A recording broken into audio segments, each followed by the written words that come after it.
दुपारचे 4 वाजता आहे तर टी टाइम न्यूज मध्ये आपल्या सगळ्यांचं स्वागत आणि बुलेटिनच्या सुरुवातीला या घडीची एक महत्त्वाची आणि मोठी बातमी।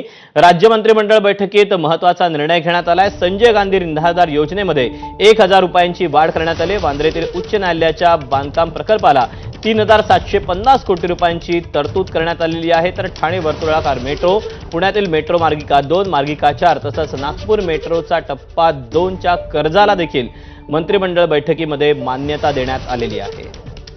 आपण अवधीचे अपडेट जाणून घेऊयात। राजू सोनावणे आपल्या सोबत आहे। राजू, हे महत्त्वाचे काही 3 ते 4 निर्णय आपण पाहतोच आहोत, याशिवाय आणखी कुठले महत्त्वाचे निर्णय झाले?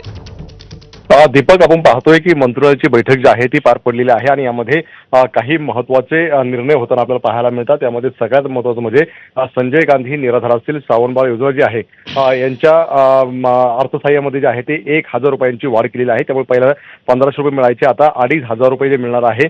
सामाजिक न्याय विभागाचा हा निर्णय आहे, त्यामुळे हा अतिशय महत्त्वाचा निर्णय समजला जातोय। मेट्रोबाबत सुद्धा आज महत्त्वाचा निर्णय घेण्यात आलेला आहे। ठाणे वर्तुळाकार मेट्रो, पुण्यातील मेट्रो मार्गिका 2, मार्गिका 4 तसंच नागपूर मेट्रोच्या टप्पा 2च्या कर्ज सुद्धा मान्यता जी आहे ती राज्य सरकारने दिलेली आपल्याला पाहायला मिळते।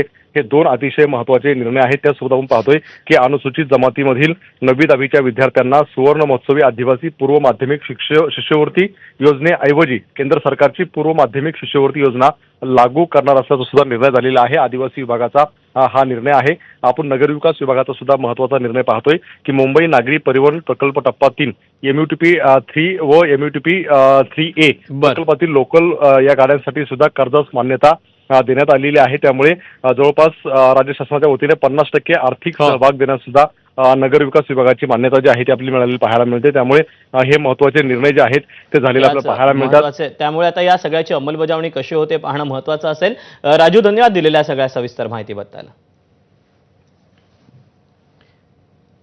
राज्य सरकारनं मराठा समाजाच्या